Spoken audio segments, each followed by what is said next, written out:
आज मैं आपको भगवान शिव के परम भक्त रावण के विषय में बताने जा रहा हूँ। कहते हैं कि रावण भगवान शिव को गुरु मानता था और उनसे तंत्र मंत्र, वशीकरण, सम्मोहन, काला जादू, माया आदि सीखता था। एक तरह से रावण शैतानी शक्तियों की भी उपासना करता था, जिसका वर्णन रावण संहिता पर उसने किया है। धनाध्यक्ष कुबेर रावण के सौतेले बड़े भाई थे। रावण ने कुबेर को लंका से भगा दिया था और उनका पुष्पक विमान छीन लिया था।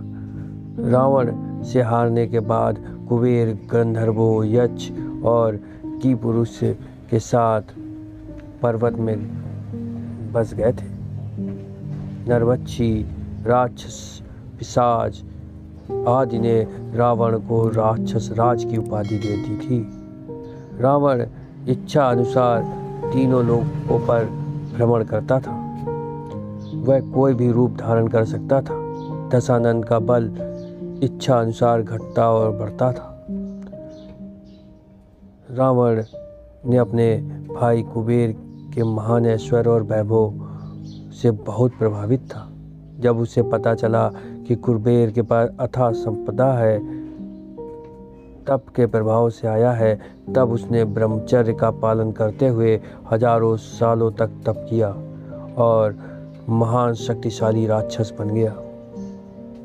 रावण इतना मायावी था कि श्री राम से युद्ध करते समय उसने नकली हनुमान उत्पन्न कर दिए थे, जो श्री राम को घेर कर उनसे युद्ध करने लगे थे। यह देखकर वानर सेना में हाहाकार मच गया था।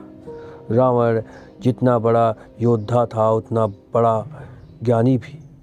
रावण ही ने आयुर्वेद की खोज की थी और वाद्य यंत्र बजाने में वह माहिर था। रावण इंद्र, अग्नि, वायु, शनि, यमराज जैसे मुख्य देवता उसके दरबार में सहमे हुए बैठे रहते थे। कहते हैं कि दिशाओं के दिग्गजों से वह पानी भरवाता था। ब्रह्मा और शिव जी की भक्ति करके उसने वश में कर लिया था, इसलिए वह अजय महाअभिमानी बन गया था। खरदूषण के वध के बाद रावण समझ गया था कि उसका वध करने वाले प्रभु अवतरित हो चुके हैं, लेकिन उसने जानबूझकर भगवान से वैर ले लिया, क्योंकि उसे पता था उसने जो कर्म या पाप कर्म किए हैं वह चाहकर भी भजन कीर्तन से उससे मुक्ति नहीं पा सकता है। रावण की शक्तियाँ असीम थीं और शिव भक्ति से उसने सब प्राप्त किया था। भगवान शिव अत्यंत ही भोले हैं। वह अपने भक्त को अपने से अधिक प्रेम करते हैं और रावण ने उनकी अथाह पूजा की थी।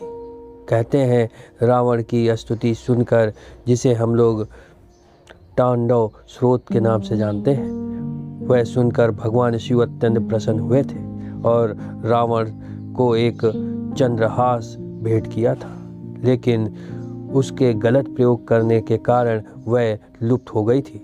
नहीं तो रावण को कोई भी मार नहीं सकता था। रावण जितना बड़ा भक्त उतना बड़ा ज्ञानी था और पंडित कुल में उत्पन्न होने के कारण उसके अंदर अनेक दिव्य शक्तियाँ पहले से ही विद्यमान थी। धन्यवाद दोस्तों, बने रहें दिव्य दृष्टि के साथ, देखते रहें रोचक जानकारी वाले वीडियो और अब चैनल को सब्सक्राइब करना मत भूलिएगा।